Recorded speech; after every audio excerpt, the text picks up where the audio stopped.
शब्द सवारनिहार सावण तिना सुहागणी जिन राम नाम उरहार। नानक हर जी मया कर शब्द सवारनिहार सावन तिना सुहागणी जिन राम नाम उरहार। वाहिगुरु जी का खालसा वाहिगुरु जी की फतेह। सतगुरु गुरु गरीब निवाज चवर छतर तखत दे मालक धन धन साहिब श्री गुरु ग्रंथ साहिब महाराज सच्चे पातशाह जी की पावन और पवित्र गुरु गोद विच हफ्तावारी दीवाना की हाजरी गदरी बाबियां दे पावन इतिहासक स्थान गुरुद्वारा ਸਾਹਿਬ ਸਕੌਟਨ विखे अज के समागम जिन्होंने आपां रोज़ अरदास विच चेते करते हाँ। गल बंद तो शुरू होके खोपरी तक जा पहुँची। जिन्ना बंद बंद कटाए खोपरियां लोहाइयां ते अज उन्हां दा आपां शहीदी दिवस शहीदी दिहाड़ा मना रहे हाँ। आओ नालों नाल शब्द की विचार भी करांगे, क्योंकि जदों भी 16 जुलाई ते एक सावन आना है, बस समझ लो उस दिन ही भाई साहब भाई तारू सिंह जी का शहीदी दिहाड़ा है। उन्हां दा जन्म कदों ते कित्थे होया, किस नगर विच, वो भी आपां विचार करनी है। शहादत कदों हुई, क्योंकि जे आपां रोज़ इतिहास नहीं पढ़ सकते तो कौम ने पंथक आगुआं ने विद्वानां ने सानू अवेसलियां ते सुत्तियां नूं जगाउण लई वो सारे इतिहास नूं एक अरदास दे विच बंद कर दिता गया। उस इतिहास नूं इउं कह लो अरदास दे राहीं परो के साडे सामने रख दिता गया। वक्खो वक्ख धर्मां दे लोग कोई इहनूं कहंदा भी मैं प्रेर करदा, कोई कहता मैं नमस्कार करदा, पर गुरमत विच इहनूं आख्या जाता है अरदास करनी। जिन्नी भी आपां अरदास जदों करते हैं, जदों अरदास हुंदी है ना, जदों ग्रंथी सिंह कोई भी अरदास करदा है, जदों बोलो जी वाहिगुरू कहंदा, उदों संगत की घट आवाज़ आउण दा कारण ये हुंदा है भी उदों असीं शरीर करके खड़े हुंदे आ, पर मन साडा इत्थे नहीं हुंदा, तां उदों आवाज़ नहीं आउंदी। बस इत्थों आपां ये हिसाब ला लेना भी जिन्ने भी खलोते ने, भावें मैं भी, इहदा मतलब यही है भी वो शरीर करके खड़े ने। बाकी जिद्दां गुरु नानक साहब का इतिहास पढ़ते हैं, पातशाह ने आख्या सी ना उस काजी नूं मौलवी नूं, आप तू मेरे नाल नमाज पढ़, तो गुरु नानक देव महाराज सच्चे पातशाह कहने लगे तेरे नाल नहीं मैं पढ़नी। कहते फिर पढ़ो मेरे नाल नमाज। कहते ने मस्जिद में जो गुरु नानक देव महाराज गए तो मौलवी ने नमाज शुरू की, पर गुरु नानक साहब ने नमाज नहीं पढ़ी। भाई गुरदास साहब ने भी जिक्र किया अपनी बाणी में, कहते उन्होंने नमाज नहीं पढ़ी तो काजी सी जिहड़ा बड़ा औखा होया, कहंदा बाबे तू मेरे नाल नमाज ही नहीं पढ़ी। पातशाह कहते किहदे नाल पढ़दा, तू तो इत्थे है ही कोई नहीं। कहते मैं नमाज पढ़ रहा। धन गुरु नानक देव महाराज कहते सरीरक तौर पर शरीर तेरा नमाज वाली जिहड़ी हरकत मर्यादा विच जरूर है, पर मन है जिहड़ा तेरा वो नमाज नहीं पढ़ रहा, वो तो घोड़े खरीदा पिया है। वो मन तो तेरा ये कहना भी घरे जिहड़ी घोड़ी है ना, वो सूपी है, किते वो लागे खूह दे विच ही ना डिग पे, दस मैं नमाज पढ़ा किहदे नाल। फिर उदों उस मौलवी नूं काजी नूं कह जो अकल आई, उन्होंने वाकई पता लग्या कि जिहड़ा बाहरली तौर पर मैं जो कुछ कर रहा ये सिर्फ एक धर्म का मखौटा पा के कर रहा, दरअसल ये तो गल ही सारी अंदर दी है। तो धन गुरु नानक देव महाराज सच्चे पातशाह ने रहमतां कीतियां, बड़े व्यंग दे नाल गुरु साहिबाना ने साडियां ने समझाया। बस फर्क ये हुंदा कि जदों बंदे दी जां मेरी कह लो किसी की तंग दिली होवे ना, तो उन्होंने चंगे सोहने शब्द भी है जिहड़े उन्होंने इउं कह लो भी उन्होंने बड़े औखे लगते हैं। जदों कि सतगुरां ने बाणी विच खैर जिहड़ी मैं बेनती कर लगा कि आपां रोज़ अरदास करते हैं, तो विद्वान जनां ने उस इतिहास नूं अरदास दे विच शामिल करके, दरअसल सही मैनिਆਂ ਦੇ ਵਿੱਚ अरदास ਆਪਾਂ ਸਮਝਦੇ ਹਾਂ ਵੀ ਜਦੋਂ ਅਖੀਰ ਵਿੱਚ, ਹੁਣ ਕਈ ਮੈਨੂੰ ਕਹਿੰਦੇ ਜੀ ਤੁਸੀਂ ਅਰਦਾਸ ਅਖੀਰ ਵਿੱਚ ਨਾ ਛੇਤੀ ਕਰ ਦਿੰਦੇ ਆ, ਤੇ ਮੈਂ ਇਹਨੂੰ ਇੱਕ ਨੂੰ ਅਰਜ਼ ਕੀਤੀ ਵੀ ਮੈਂ ਅਰਦਾਸ ਵਿੱਚ ਲੋਕਾਂ ਦੇ ਚਮਚੇ ਭਾਂਡੇ ਇਹਨਾਂ ਦਾ ਬੀਜਿਆ ਹਰਿਆ ਕਰਨਾ, ਪਿੰਡ ਵਿੱਚ ਸ਼ਾਂਤੀ ਰਵੇ, ਉਹ ਮੇਰੇ ਕਹਿਣ ਨਾਲ ਨਹੀਂ ਸ਼ਾਂਤੀ ਹੋਣੀ, ਉਹ ਗੁਰੂ ਦੀ ਗੱਲ ਮੰਨਣ ਨਾਲ ਹੋਣੀ। ਇੱਕ ਜਗ੍ਹਾ ਅਰਦਾਸ ਕੀਤੀ, ਉਹ ਕਹਿੰਦੇ ਮਰਗਤ ਦਾ ਭੋਗ, ਕਹਿੰਦੇ ਤੁਸੀਂ ਮੰਜਾ ਬਿਸਤਰਾ ਚਮਚੇ ਬੋਲੇ ਨਹੀਂ, ਮੈਂ ਹੁਣ ਕਿੱਥੋਂ ਪਾਰਸਲ ਕਰਾ ਦਿਆਂ ਧਰਮਰਾਜ ਨੂੰ ਵੀ ਉੱਥੇ ਬਾਪੂ ਕੋਲ ਪਹੁੰਚ ਜਾਣ, ਵੀ ਜਦੋਂ ਇੱਥੇ ਜਿਉਂਦੇ ਨੂੰ ਚਮਚਾ ਨਹੀਂ ਦਿੱਤਾ, ਉਂਗਲਾਂ ਨਾਲ ਸੇਵੀਆਂ ਖਾਂਦਾ ਰਿਹਾ, ਮੇਰੇ ਕਹਿਣ ਨਾਲ ਹੁਣ ਕਿੱਥੋਂ ਪਹੁੰਚ ਜਾਣਾ ਪਾਰਸਲ ਸਿੱਧਾ। ਇਸ ਲਈ ਅਰਦਾਸ ਆਪਾਂ ਜਿਹੜੀ ਕਰਦੇ ਹਾਂ, ਆਪਾਂ ਅਰਦਾਸ ਵਿੱਚ ਤਾਂ ਜੁੜਨਾ ਹੁੰਦਾ, ਬੰਦ ਕਟਵਾਏ ਮੇਰੇ ਜਾਂ ਕਿਸੇ ਬੱਚੇ ਦੇ ਥੋੜੀ ਜੀ ਚੋਟ ਵੀ ਲੱਗ ਜੇ ਤੇ ਆਪਾਂ ਵੇਖੋ ਕਿੱਦਾਂ ਡਾਕਟਰਾਂ ਕੋਲ ਭੱਜਦੇ ਹਾਂ, ਬਾਰ-ਬਾਰ ਪੁੱਛਦੇ ਹਾਂ। ਬੰਦਾ ਜਿੰਨਾ ਮਰਜ਼ੀ ਦੂਰ ਬੈਠਾ ਹੋਵੇ, ਕੰਨ ਵਿੱਚ ਖਬਰ ਪੈ ਜੇ ਨਾ ਬੱਚੇ ਨੂੰ ਚੋਟ ਲੱਗੀ ਤੇ ਮਾਂ ਪਿਓ ਦਾ ਸਰੀਰ ਸੁੰਨ ਹੋ ਜਾਂਦਾ ਹੈ। ਤੇ ਮਹਿਸੂਸ ਕਰਕੇ ਦੇਖੀ ਵੀ ਜਦੋਂ ਅਰਦਾਸ ਵਿੱਚ ਕਿਸੇ ਬਾਹਮਣ ਪੰਡਤ ਕੋਲ ਜਾਣ ਦੀ ਲੋੜ ਨਹੀਂ, ਖਿਮਾ ਕਰਿਓ, ਜਿਹੜਾ ਸਿੱਖ ਹੈ ਦੂਜਾ ਵੀਰ ਜਾਵੇ 100 ਵਾਰੀ ਜਾਵੇ, ਪਰ ਜਿਹੜਾ ਸਿੱਖ ਹੈ ਜਿਹਨੂੰ ਭਰੋਸਾ ਹੈ ਵਾਕਈ ਮੇਰੇ ਸ਼ਹੀਦਾਂ ਨੇ ਬੰਦ ਕਟਵਾਇਆ ਤੇ ਖੋਪਰੀਆਂ ਲੋਹਾਈਆਂ ਨੇ, ਤੇ ਉਹ ਗੁਰੂ ਨੂੰ ਬਾਹਰੋਂ ਤੇ ਅੰਦਰੂਨੀ ਤੌਰ ਤੇ ਸਮਰਪਿਤ ਹੋ ਕੇ ਅਰਦਾਸ ਕਰੇ।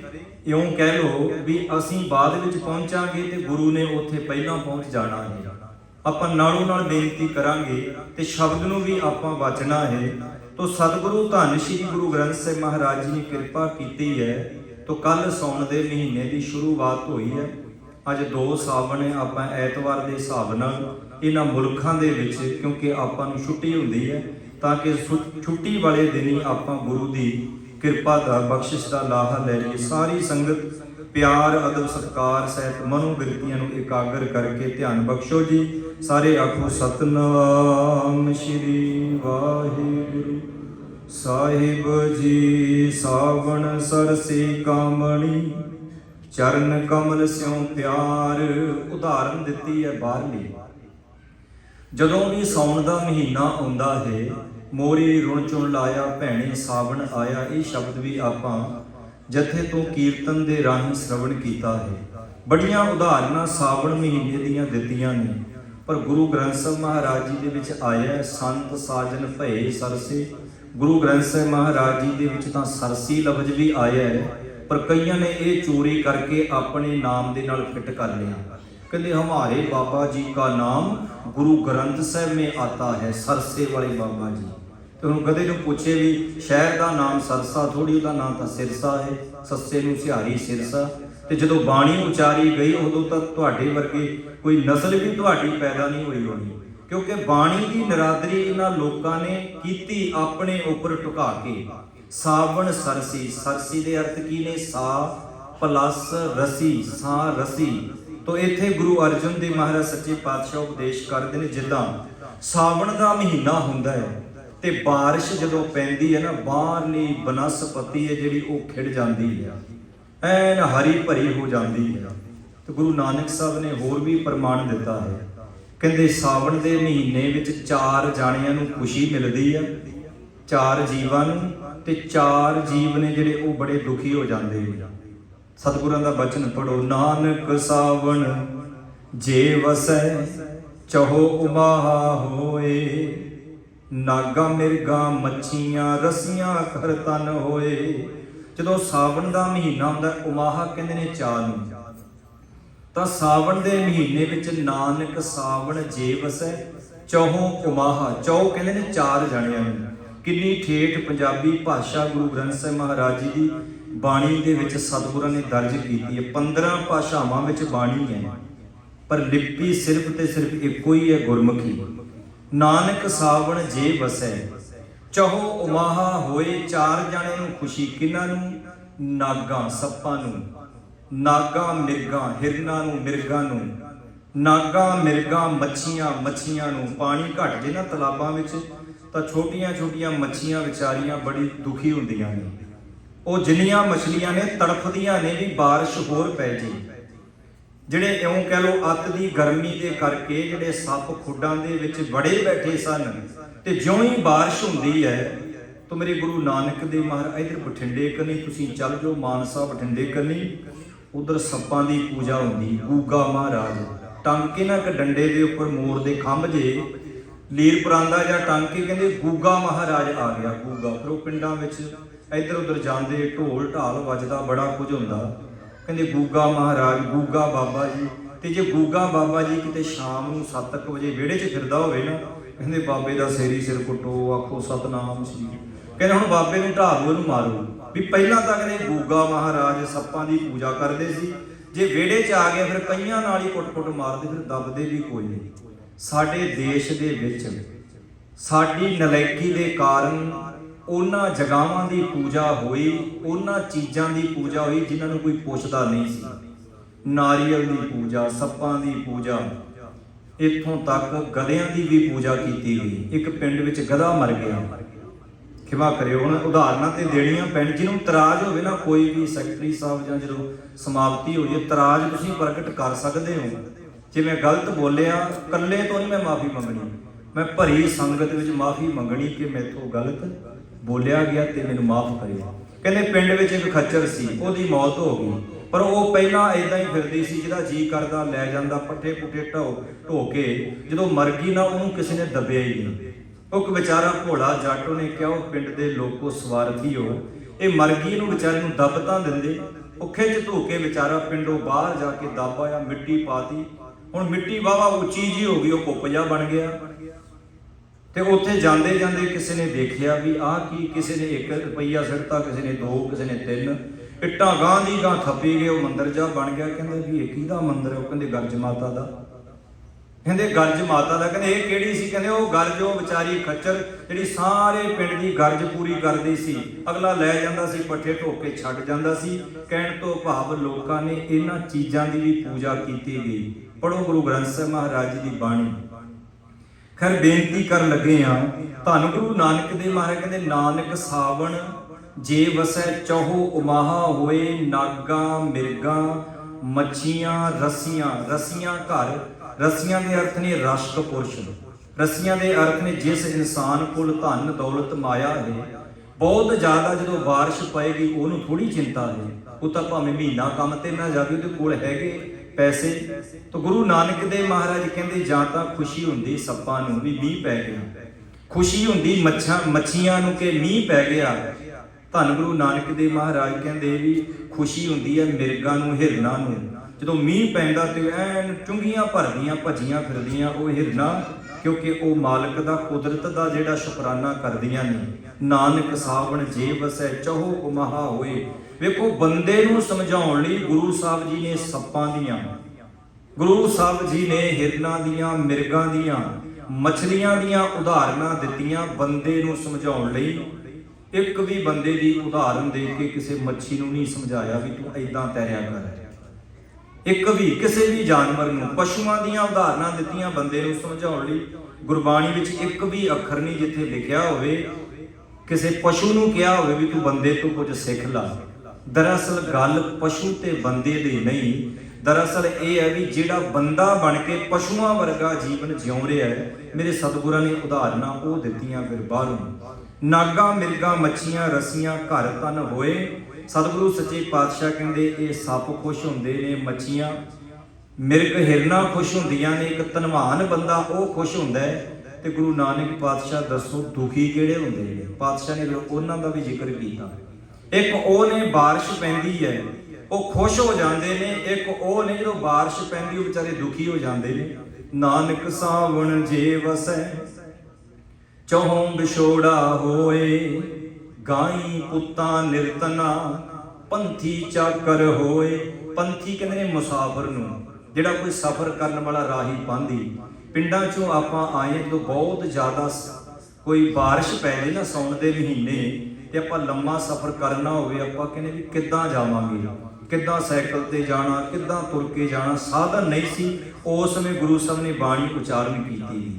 ਅੱਜ ਦੇ ਸਮੇਂ ਵੀ ਜਿਹਦੇ ਵਿਚਾਰੇ ਕੋਲ ਸਾਧਨ ਨਹੀਂ, ਗੱਡੀ ਨਹੀਂ, ਤੇ ਮੀਂਹ ਪੈਣ ਲੱਗ ਜਾਵੇ, ਬੰਦਾ ਕਹਿੰਦਾ ਮੈਂ ਕੰਮ ਤੇ ਕਿੱਦਾਂ ਜਾਣਾ, ਵੀ ਕਾਹਦਾ ਮੀਂਹ ਪਿਆ, ਵੀ ਇੱਥੋਂ ਤਾਂ ਨਾ ਹੀ ਪੈਂਦਾ, ਗਰਮੀ ਠੀਕ ਸੀ। ਤਾਂ ਗੁਰੂ ਨਾਨਕ ਦੇਵ ਮਹਾਰਾਜ ਕਹਿੰਦੇ ਨਾਨਕ ਸਾਵਣ ਜੇ ਵਸੈ ਚਹੁ ਵਿਛੋੜਾ ਹੋਏ, ਗਾਈ ਪੁੱਤਾਂ, ਗਾਈ ਭਾਵ ਗਾਂ ਦਾ ਪੁੱਤ, ਬਲਦ ਬੱਚਾ।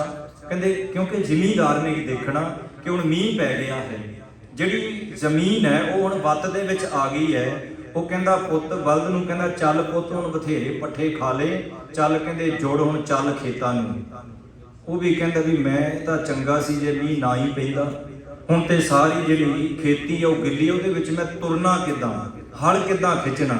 ਗਾਈ ਪੁੱਤਾ ਨਿਰਧਨਾ, ਜਿਹਦੇ ਕੋਲ ਧਨ ਨਹੀਂ, ਪੰਥੀ ਚਾਕਰ ਹੋਏ, ਪੰਥੀ ਸਫ਼ਰ ਕਰਨ ਵਾਲਾ।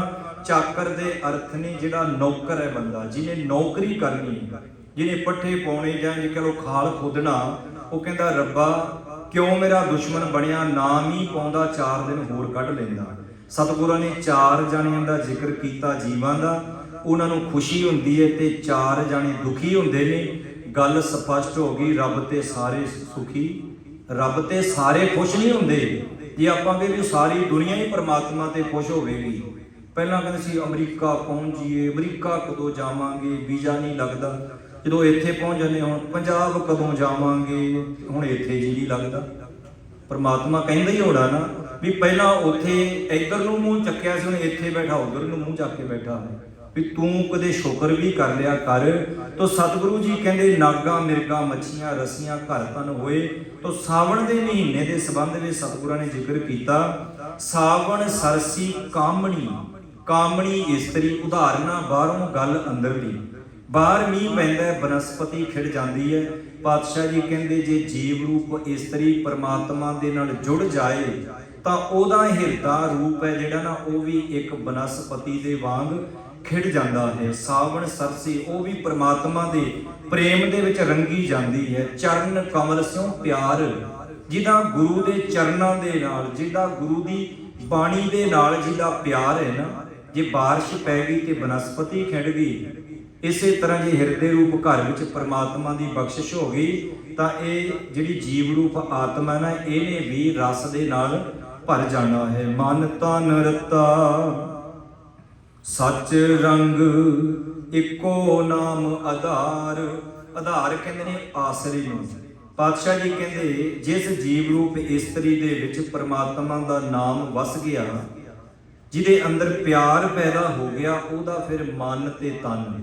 ਵੇਖੋ ਤੁਹਾਡਾ ਮਨ ਖੁਸ਼ ਹੋਵੇ ਨਾ ਤੇ ਤੁਹਾਡੇ ਚਿਹਰੇ ਤੋਂ ਪਤਾ ਲੱਗ ਜਾਣਾ ਵੀ ਅੱਜ ਬੜਾ ਖੁਸ਼ ਨਜ਼ਰ ਆ ਰਿਹਾ ਹੈ। ਮਨ ਦੁਖੀ ਹੋਵੇ, ਭਾਵੇਂ ਮੈਂ ਕੋਈ ਵੀ ਹੈ ਸੰਸਾਰ ਵਿੱਚ, ਤੁਸੀਂ ਦੇਖੋ ਹਰ ਇੱਕ ਜੀਵ ਹੈ, ਉਹਦੇ 2 ਰੂਪ ਨਹੀਂ ਬੜੇ ਰੂਪ ਨੇ। ਆਪਾਂ ਪਤਨੀ ਕੋਲ ਜਾਂਦੇ, ਆਪਣਾ ਰੂਪ ਕੁਝ ਹੋਰ ਹੈ। ਬਾਹਰ ਜਾਂਦੇ ਆ, ਸਾਡਾ ਰੂਪ ਕੁਝ ਹੋਰ ਹੈ। ਗੁਰੂ ਕੋਲ ਆਉਣੇ ਆ, ਸਾਡਾ ਰੂਪ ਕੁਝ ਹੋਰ ਹੈ। ਕਿਸੇ ਭੈਣ ਭਰਾ ਰਿਸ਼ਤੇਦਾਰ ਨੂੰ ਮਿਲਦੇ ਆ, ਸਾਡਾ ਰੂਪ ਕੁਝ ਹੋਰ ਹੈ। ਅਨੇਕਾਂ ਹੀ ਰੂਪ ਨੇ ਬੰਦੇ ਦੇ। ਤੋਂ ਸਤਿਗੁਰੂ ਸੱਚੇ ਪਾਤਸ਼ਾਹ ਕਹਿੰਦੇ ਜੇ ਮਨ ਖੁਸ਼ ਹੈ, ਘਰੇ ਖੁਸ਼ੀ ਆ ਗਈ, ਸਾਰਾ ਪਰਿਵਾਰ ਝੂਮ ਉੱਠਦਾ ਹੈ। ਘਰ ਦੇ ਵਿੱਚ ਕੋਈ ਦੁੱਖ ਆ ਜੇ, ਉਹੀ ਪਰਿਵਾਰ ਉਹੀ ਚਿਹਰੇ, ਤੇ ਵੇਖੋ ਸਾਰੇ ਨਾਰਾਜ਼ ਹੋ ਜਾਂਦੇ ਨੇ। ਤੋਂ ਸਤਿਗੁਰਾਂ ਨੇ ਤੇ ਜ਼ਿਕਰ ਕੀਤਾ ਮਨ ਤਨ। ਜੇ ਮਨ ਗੁਰੂ ਦੇ ਨਾਲ ਜੁੜ ਗਿਆ ਤੇ ਤਨ ਤੋਂ ਝਲਕ ਪਏਗੀ ਵੀ ਇਹ ਰੱਬੀ ਰੂਹ ਹੈ, ਇਹ ਕੋਈ ਰੱਬ ਨਾਲ ਜੁੜੀ ਹੋਈ ਹੈ। ਮਨ ਤਨ ਰਤਾ ਭਾਵ ਭਿੱਜ ਗਿਆ ਪਰਮਾਤਮਾ ਦੇ ਰੰਗ ਵਿੱਚ, ਪਰਮਾਤਮਾ ਦੇ ਸੱਚੇ ਉਪਦੇਸ਼ ਦੇ ਵਿੱਚ। ਰੰਗ ਕਹਿੰਦੇ ਨੇ ਪ੍ਰੇਮ ਨੂੰ। ਮਨ ਤਨ ਰਤਾ ਸੱਚ ਰੰਗ, ਇੱਕੋ ਨਾਮ ਆਧਾਰ। ਕਿੰਨੀ ਵੱਡੀ ਗੱਲ, ਇੱਕੋ ਨਾਮ ਆਧਾਰ। ਸਿਰਫ ਤੇ ਸਿਰਫ ਇੱਕ ਪਰਮਾਤਮਾ ਨੂੰ ਆਸਰਾ ਬਣਾਇਆ, ਦੂਜਾ ਕਾਹੇ ਸਿਮਰਿਐ ਜੰਮੈ ਤੈ ਮਰ ਜਾਏ। ਇੱਕੋ ਸਿਮਰੋ ਨਾਨਕਾ ਜੋ ਜਲ ਤਲ ਰਿਹਾ ਸਮਾਏ। ਆਓ ਆਪਾਂ ਜਿੱਥੇ ਸ਼ਬਦ ਦੀ ਰੋਸ਼ਨੀ ਵਿੱਚ ਆਪਾਂ ਸ਼ਬਦ ਦੀ ਜਿਹੜੀ ਵਿਚਾਰ ਕਰ ਰਹੇ ਹਾਂ। ਸਾਵਣ ਦਾ ਮਹੀਨਾ ਸ਼ੁਰੂ ਹੋਇਆ। ਕੁਝ ਇਤਿਹਾਸ ਗੁਰੂ ਅਰਜਨ ਦੇਵ ਮਹਾਰਾਜ ਸੱਚੇ ਪਾਤਸ਼ਾਹ ਜੀ ਦੀ ਸ਼ਹਾਦਤ ਤੋਂ ਸ਼ਹੀਦੀਆਂ ਦਾ ਦੌਰ ਸ਼ੁਰੂ ਹੋ ਗਿਆ ਸੀ। ਗੁਰੂ ਅਰਜਨ ਦੇਵ ਮਹਾਰਾਜ ਬਖਸ਼ਿਸ਼ਾਂ ਦੇ ਮਾਲਕ, ਫਿਰ ਮੀਰੀ ਪੀਰ ਦੇ ਮਾਲਕ 6ਵੇਂ ਗੁਰਦੇਵ ਨੇ ਇੱਕ ਮੀਰੀ ਦੀ ਇੱਕ ਪੀਰੀ ਦੀ। 2 ਨਿਸ਼ਾਨ ਸਾਹਿਬ ਤੁਸੀਂ ਚੱਲ ਜਾਓ ਅੰਮ੍ਰਿਤਸਰ ਸਾਹਿਬ ਦੀ ਧਰਤੀ ਤੇ ਅਕਾਲ ਤਖਤ ਦੇ ਸਾਹਮਣੇ ਨਹੀਂ। ਇੱਕ ਨਿਸ਼ਾਨ ਸਾਹਿਬ ਹੈ ਜਿਹੜਾ ਉਹਦੀ ਜਿਹੜੀ ਉਚਾਈ ਹੈ 101 ਫੁੱਟ ਹੈ, ਇੱਕ ਦੀ 100 ਫੁੱਟ ਹੈ। ਜਿਹੜਾ ਰਾਜਨੀਤੀ ਦਾ ਇੰਜ ਕਹਿ ਲਓ ਤਖੱਲਸ ਹੈ, ਉਹ ਨੀਵਾਂ, ਜਿਹੜਾ ਧਰਮ ਦਾ ਤਖੱਲਸ ਹੈ ਉਹ ਉੱਚਾ ਹੈ। ਭਾਵ ਜਦੋਂ ਕੋਈ ਵੀ ਗੱਲ ਕਰਨੀ ਹੈ ਤਾਂ ਮੇਰੇ ਸਤਿਗੁਰੂ ਜੀ ਕਹਿੰਦੇ ਤੂੰ ਧਰਮ ਨੂੰ ਮੁੱਖ ਰੱਖ ਕੇ ਕਰਨੀ ਹੈ, ਤੇ ਜਿਹੜੀ ਗੱਲ ਧਰਮ ਨੂੰ ਮੁੱਖ ਰੱਖ ਕੇ ਕਰੇਗਾ ਉਹ ਕਦੇ ਜ਼ੁਲਮ ਨਹੀਂ ਬਣਨੀ, ਉਹ ਕਿਤੇ ਧੱਕਾ ਨਹੀਂ ਹੋਣਾ। ਇਸ ਗੱਲ ਦਾ ਉਹ ਪ੍ਰਤੀਕ ਨੇ। ਤੋਂ ਸਤਿਗੁਰੂ ਗੁਰੂ ਅਰਜਨ ਦੇਵ ਮਹਾਰਾਜ ਜੀ ਦੀ ਸ਼ਹਾਦਤ ਤੋਂ ਬਾਅਦ ਫਿਰ ਇੱਧਰ ਲਗਭਗ 1716 ਦੇ ਵਿੱਚ ਬਾਬਾ ਬੰਦਾ ਸਿੰਘ ਬਹਾਦਰ ਦੀ ਸ਼ਹਾਦਤ ਹੁੰਦੀ ਹੈ। ਸਿੰਘਾਂ ਸਾਥੀਆਂ ਦੀਆਂ ਸ਼ਹਾਦਤਾਂ ਤੋਂ ਬਾਅਦ ਪੰਜਾਬ ਦੀ ਧਰਤੀ ਤੇ ਫਿਰ ਜਿਹੜੇ ਸਿੰਘ ਹਨ ਉਹਨਾਂ ਤੇ ਜ਼ੁਲਮ ਹੋਏ, ਜ਼ੁਲਮ ਦੀ ਅੰਤਿਆ ਹੋਈ। ਜਿੰਨੇ ਸਿੰਘ ਸਨ ਜੰਗਲਾਂ ਬੇਲਿਆਂ ਦੇ ਵਿੱਚ ਚਲੇ ਗਏ। ਮੌਕੇ ਦੀਆਂ ਹਕੂਮਤਾਂ ਨੇ ਜ਼ੁਲਮ ਤੇ ਅਤਿਆਚਾਰ ਸ਼ੁਰੂ ਕਰ ਦਿੱਤੇ ਗਏ। ਤਾਂ ਫਿਰ ਉਸ ਤੋਂ ਬਾਅਦ ਲਗਭਗ 1720 ਵਿੱਚ ਮਹੀਨਾ ਅਕਤੂਬਰ ਦਾ ਜ਼ਿਲ੍ਹਾ ਅੰਮ੍ਰਿਤਸਰ ਪੈਂਦਾ। ਹੁਣ ਪਿੰਡ ਪੂਲਾ ਪਹਿਲਾਂ ਲਾਹੌਰ ਵਿੱਚ ਸੀ। ਤੋਂ ਇਸ ਪੂਲੇ ਪਿੰਡ ਦੇ ਵਿੱਚ ਇੱਕ ਯੋਧੇ ਦਾ ਜਨਮ ਹੋਇਆ। ਸਰਦਾਰ ਬਾਗ ਸਿੰਘ ਦੇ ਘਰ ਮਾਤਾ ਧਰਮ ਕੌਰ ਦੀ ਕੁੱਖ ਤੋਂ 2 ਬੱਚੇ ਪੈਦਾ ਹੋਏ ਨੇ।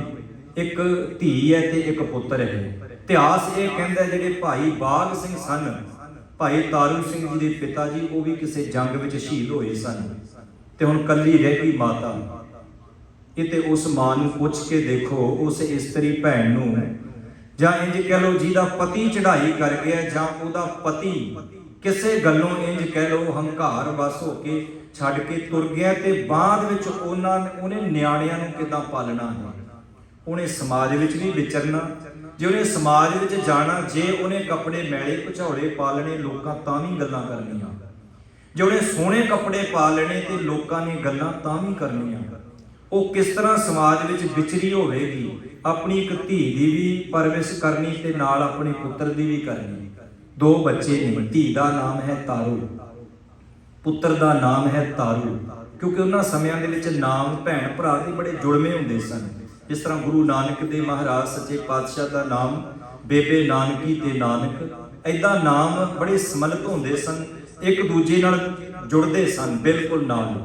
ਤੇ ਮੇਰੇ ਕਹਿਣ ਤੋਂ ਮੁਰਾਦ ਇਹ ਹੈ ਕਿਉਂਕਿ ਨਾਮਾਂ ਦੇ ਵਿੱਚ ਵੀ ਬੜੀ ਬਰਕਤ ਹੁੰਦੀ ਸੀ। ਨਾਮਾਂ ਦੇ ਵਿੱਚ ਵੀ ਨਾਮ ਤੋਂ ਵੀ ਪਤਾ ਲੱਗਦਾ ਸੀ। ਜੇ ਮਾਤਾ ਧਰਮ ਕੌਰ ਹੈ ਨਾ, ਜੇ ਨਾਮ ਧਰਮ ਕੌਰ ਹੈ ਤਾਂ ਉਹਨੇ ਜੀਵਨ ਦੇ ਵਿੱਚ ਧਰਮ ਨੂੰ ਅਪਣਾਇਆ ਵੀ ਹੈ, ਆਪਣੇ ਬੱਚਿਆਂ ਨੂੰ ਅਸੀਸ ਵੀ ਦਿੱਤੀ ਹੈ। ਸਮਾਂ ਆਪਣੀ ਚਾਲੇ ਤੁਰਿਆ ਤੇ ਇਸ ਨਗਰ ਦੇ ਵਿੱਚ ਹੁਣ ਜਦੋਂ ਭਾਈ ਤਾਰੂ ਸਿੰਘ ਜੀ ਦੀ ਉਮਰ ਉਦੋਂ 25 ਸਾਲਾਂ ਦੀ ਸੀ। ਤਾਂ ਇਸ ਨਗਰ ਦੇ ਵਿੱਚ ਫਿਰ ਇੱਕ ਹਰ ਭਗਤ ਨਰੰਜਨੀਆ ਰਹਿੰਦਾ ਸੀ। ਤੇ ਇਹਦਾ ਜਿਹੜਾ ਪਹਿਲਾ ਜਿਹੜਾ ਪਿਛੋਕੜ ਹੈ ਨਾ, ਉਹ ਮਿਲਦਾ ਭਾਵੇਂ ਗੁਰੂਆਂ ਦੀ ਕੁੱਲ ਦੇ ਨਾਲ ਹੀ ਹੈ। ਕੋਈ ਜ਼ਰੂਰੀ ਨਹੀਂ ਵੀ ਜਿਹਦਾ ਗੁਰੂ ਦੀ ਕੁੱਲ ਦੇ ਵਿੱਚ ਜਨਮ ਹੋਇਆ ਤੇ ਉਹ ਗੁਰੂਆਂ ਵਰਗਾ ਹੀ ਹੋਵੇਗਾ। ਸਹੀ ਮਾਇਨਿਆਂ ਦੇ ਵਿੱਚ ਗੁਰੂਆਂ ਦੀ ਅਸਲੀ ਕੁੱਲ ਹੈ ਨਾ ਜਿਹੜੀ, ਉਹਨੂੰ ਸ਼ਬਦ ਦੇ ਰੂਪ ਦੇ ਵਿੱਚ ਪ੍ਰਮਾਣ ਕੀਤਾ ਮੇਰੇ ਸਤਿਗੁਰੂ ਸੱਚੇ ਪਾਤਸ਼ਾਹ ਨੇ ਬਾਣੀ ਵਿੱਚ। ਪਰ ਜਿਹੜਾ ਹਰ ਭਗਤ ਨਰੰਜਨੀਆ ਸੀ ਨਾ, ਇਹ ਸਰਕਾਰ ਦਾ ਟੌਟ ਸੀ। ਹਰ ਇੱਕ ਗੱਲ ਇਹ ਸਰਕਾਰੀ ਦਰਬਾਰੀ ਪਹੁੰਚਾਉਂਦਾ ਸੀ। ਇਤਿਹਾਸ ਜਦੋਂ ਮੈਂ ਪੜ੍ਹ ਰਿਹਾ ਸੀ, ਰਤਨ ਸਿੰਘ ਭੰਗੂ ਹੈ ਨਾ ਜਿਹੜੇ ਬੜੇ ਵਿਦਵਾਨ ਹੋਏ ਨੇ, ਉਹਨਾਂ ਦੇ ਨਾਨਕੇ ਤੇ ਦਾਦਕੇ ਸ਼ਹੀਦ ਹੋਏ ਨੇ ਰਤਨ ਸਿੰਘ ਭੰਗੂ ਦੇ। ਸੁੱਖਾ ਸਿੰਘ ਮਹਿਤਾਬ ਸਿੰਘ ਮੀਰਾ ਕੋਟੀਆ ਜਿਨ੍ਹਾਂ ਨੇ ਮੱਸੇ ਰੰਗੜ ਦਾ ਗਾਟਾ ਵੱਢਿਆ ਸੀ, ਉਹਦੀ ਕੁੱਲ ਦੇ ਵਿੱਚੋਂ ਨੇ ਭਾਈ ਰਤਨ ਸਿੰਘ ਭੰਗੂ। ਉਹਨਾਂ ਨੇ ਲਿਖਿਆ ਪੰਥ ਪ੍ਰਕਾਸ਼ ਦੇ ਵਿੱਚ, ਕਿਉਂਕਿ ਗੁਰੂ ਕਿਰਪਾ ਸਦਕਾ ਮੈਂ ਪੰਥ ਪ੍ਰਕਾਸ਼ ਦੀ ਵੀ ਪੂਰੀ ਕਥਾ ਕੀਤੀ ਹੈ, ਸੂਰਜ ਪ੍ਰਕਾਸ਼ ਦੀ ਵੀ ਮੈਂ ਪੂਰੀ ਕਥਾ ਕੀਤੀ। ਬਹੁਤ ਕੁਝ ਹੈ, ਚਲੋ ਗੁਰਮਤਿ ਅਨੁਸਾਰ ਨਹੀਂ, ਪਰ ਉਹਦੇ ਵਿੱਚ ਜਿਹੜਾ ਆਪਾਂ ਇਤਿਹਾਸ ਸੁਣਾਉਣੇ ਆ, ਜਿਹੜੀਆਂ ਸਾਖੀਆਂ ਆਦਿਕ, ਉਹ ਆਪਾਂ ਨੂੰ ਵੈਸੇ ਪੰਥ ਪ੍ਰਕਾਸ਼, ਰਤਨ ਸਿੰਘ ਭੰਗੂ ਆਦਿਕ ਇਤਿਹਾਸ ਉਹਨਾਂ ਵਿੱਚੋਂ ਮਿਲਦਾ। ਖੈਰ ਜਿਹੜੀ ਮੈਂ ਬੇਨਤੀ ਕਰਾਂ ਇਸ ਪਾਸੇ ਨਾ ਜਾਵਾਂ, ਤਾਂ ਉਹਨਾਂ ਨੇ ਲਿਖਿਆ ਹੈ ਕਿ ਇਹ ਜਿਹੜਾ ਹਰ ਭਗਤ ਨਰੰਜਨੀਆ ਇਹ ਪਿੰਡ ਵਿੱਚ ਰਹਿੰਦਾ, ਪਰ ਇਹ ਕਹਿੰਦੇ ਰੋਜ਼ ਨਾ ਹੁੱਕਾ ਪੀਂਦਾ, ਹੁੱਕਾ। ਤੇ ਜਦੋਂ ਇੱਧਰ ਦੀ ਭਾਈ ਤਾਰੂ ਸਿੰਘ ਲੰਘਦੇ ਆ ਨਾ, ਉਹ ਨਹੀਂ ਚਾਹੁੰਦੇ ਵੀ ਕੋਈ ਨਸ਼ੇ ਤੇ ਲੱਗੇ। ਇੱਕ ਦਿਨ ਬੜੇ ਜਾਣੇ ਬੈਠੇ ਸਨ ਤੇ ਭਾਈ ਤਾਰੂ ਸਿੰਘ ਜੀ ਲੰਘੇ ਜਾ ਰਹੇ ਨੇ। ਉਹ ਕਹਿਣ ਲੱਗੇ ਕਿ ਤੁਸੀਂ ਆ ਜਿਹੜਾ ਨਸ਼ਾ ਕਰਦੇ ਹੋ, ਨਸ਼ੇ ਦੀ ਦਲਦਲ ਵਿੱਚ ਫਸੇ ਹੋ, ਇਹ ਨਸ਼ਾ ਨਾ ਕਰਿਆ ਕਰੋ। ਪਰ ਭਾਈ ਤਾਰੂ ਸਿੰਘ ਦੀ ਮਨਸਾ ਉਹਨੂੰ ਕੋਈ ਨੀਵਾਂ ਦਿਖਾਉਣ ਦੀ ਨਹੀਂ ਸੀ। ਪਰ ਹੁਣ ਜਦੋਂ ਬੰਦੇ ਦੇ ਅੰਦਰ ਮਨ ਮੁਟਾਅ ਹੋਵੇ, ਉਹਨੂੰ ਹਰ ਇੱਕ ਗੱਲ ਇਉਂ ਲੱਗਦੀ ਹੈ ਵੀ ਪਤਾ ਨਹੀਂ ਇਹ ਮੇਰੇ ਸ਼ਾਇਦ ਨੁਕਸਾਨ ਵਾਸਤੇ ਹੀ ਕਰ ਰਿਹਾ, ਨੀਵਾਂ ਦਿਖਾਉਣ ਲਈ। ਉਹਨੂੰ ਇਸ ਗੱਲ ਦਾ ਬੜਾ ਗੁੱਸਾ ਲੱਗਿਆ। ਪਰ ਇਤਿਹਾਸ ਇਹ ਕਹਿੰਦਾ ਹੈ ਭਾਈ ਤਾਰੂ ਸਿੰਘ ਦੀ ਜਿਹੜੀ ਮਾਤਾ ਹੈ ਨਾ, ਘਰ ਦੇ ਵਿੱਚ ਛੋਟਾ ਜਿਹਾ ਚੁੱਲ੍ਹਾ, ਲੰਗਰ ਪਾਣੀ ਤਿਆਰ ਕਰਨਾ।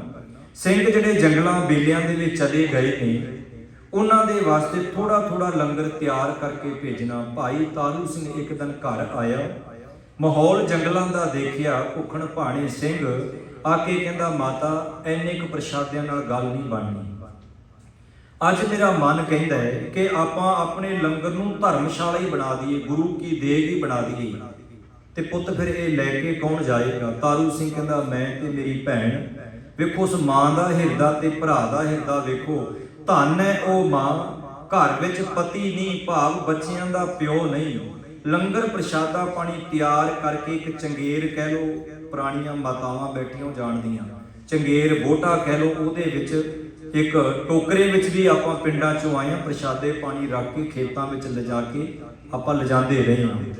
ਹੁਣ ਇੱਕ ਚੰਗੇਰ ਵਿੱਚ ਸਾਰਾ ਕੁਝ ਪਾ ਦੇਣਾ ਤੇ ਆਪਣੀ ਨੌਜਵਾਨ ਧੀ ਤੇ ਪੁੱਤਰ ਨੂੰ ਜੰਗਲ ਵੱਲ ਤੋਰਨਾ। ਤੇ ਜਦੋਂ ਪੁੱਤ ਦੀ ਇਹ ਗੱਲ ਸੁਣੀ ਨਾ ਤਾਂ ਮਾਂ ਕਹਿਣ ਲੱਗੀ ਕਿ ਪੁੱਤਰਾ ਉਹ ਬਚਨ ਮੈਨੂੰ ਚੇਤੇ ਆ ਗਏ ਜਿਹੜੀ ਬਾਣੀ ਕਹਿੰਦੀ ਹੈ, ਨਿਮਖ ਨਾ ਬਿਸਰੋ ਤੁਮਕੋ ਹਰ ਹਰ, ਸਦਾ ਭਜੋ ਜਗਦੀਸ਼, ਪੂਤਾ ਮਾਤਾ ਕੀ ਆਸੀਸ। ਨਿਮਖ ਨਾ ਬਿਸਰੋ ਤੁਮਕੋ ਹਰ ਹਰ, ਸਦਾ ਭਜੋ ਜਗਦੀਸ਼। ਅਸਲੀ ਅਸੀਸ ਇਹ ਹੈ। ਇੱਕ ਤੇ ਬਾਹਰਲੀ ਤੌਰ ਤੇ ਮਾਤਾ ਦੀ ਇੱਛਾ ਹੁੰਦੀ ਹੈ ਕਿ ਮੇਰੇ ਧੀ ਪੁੱਤਰ ਦੀ ਚੰਗੀ ਪੁਸ਼ਾਕ ਤੇ ਖੁਰਾਕ ਹੋਵੇ, ਉਹ ਬਾਹਰਲੀ ਗੱਲ ਹੈ। ਪਰ ਜਿਹੜੀ ਧਰਮ ਨੂੰ ਕਮਾਉਣ ਵਾਲੀ ਮਾਂ ਨੇ, ਧਰਮ ਕੌਰ, ਉਹਦੀ ਇੱਛਾ ਸੀ ਕਿ ਮੇਰੇ ਪੁੱਤ ਦਾ ਕੱਪੜਾ ਹੋਵੇ ਗੁਰੂ ਦਾ ਸ਼ਬਦ, ਗੁਰੂ ਦੀ ਬਾਣੀ, ਗੁਰੂ ਦਾ ਕੀਰਤਨ, ਸਿਫਤ ਸਲਾਹ ਰੂਪੀ ਇਹ ਕੱਪੜਾ ਹੋਵੇ। ਤੇ ਉਹ ਵਾਕਈ ਇਹ ਮਾਂ ਦੀਆਂ ਅਸੀਸਾਂ ਨਾਲ ਸਨ। ਮਾਂ ਕਹਿਣ ਲੱਗੀ ਤਾਰੂ ਸਿੰਘ ਨੂੰ ਕਿ ਪੁੱਤਰਾ ਅੱਜ ਜੋ ਮੈਂ ਤੈਨੂੰ ਬਚਪਨ ਦੇ ਵਿੱਚ ਲੋਰੀਆਂ ਦਿੱਤੀਆਂ, ਇਤਿਹਾਸ ਸੁਣਾਇਆ, ਇਉਂ ਲੱਗਦਾ ਹੈ ਕਿ ਮੇਰੀ ਪਰਵਰਿਸ਼ ਅੱਜ ਕਹਿੰਦੇ ਉਹ ਸਫਲ ਹੋ ਗਈ ਹੈ। ਗੁਰੂ ਨਾਨਕ ਦੇ ਘਰ ਦੀ ਸੇਵਾ ਅੱਜ ਰੰਗ ਲਿਆਈ ਹੈ। ਬੜੀ ਮਾਂ ਖੁਸ਼ ਹੋਈ। ਕਹਿੰਦੇ ਜਦੋਂ ਦੋਵਾਂ ਨੇ ਭੈਣ ਭਰਾ ਨੇ ਜੰਗਲੀ ਜਾਣਾ, ਲੰਗਰ ਪ੍ਰਸ਼ਾਦਾ ਪਾਣੀ ਛਕਾ ਕੇ ਸਿੰਘਾਂ ਨੂੰ ਆ ਜਾਣਾ, ਰੋਜ਼ ਰੋਜ਼ ਐਦਾਂ ਹੀ ਕਰਨਾ। ਮਾਂ ਨੂੰ ਕਹਿਣਾ ਮਾਂ ਸਿੰਘਾਂ ਵਾਸਤੇ ਲੰਗਰ ਘੱਟ ਨਹੀਂ ਹੋਣਾ ਚਾਹੀਦਾ, ਅਸੀਂ ਤੇ ਛੋਲਿਆਂ ਦੀਆਂ ਮੁੱਠ ਚੱਬ ਕੇ ਹੀ ਗੁਜ਼ਾਰਾ ਕਰ ਲਾਂਗੇ। ਆਪ ਸਹਿ ਨੰਗ ਔਰ ਭੁੱਖ, ਸਿੰਘਨ ਦੇਖ ਸਕੈ ਨਾ ਦੁੱਖ।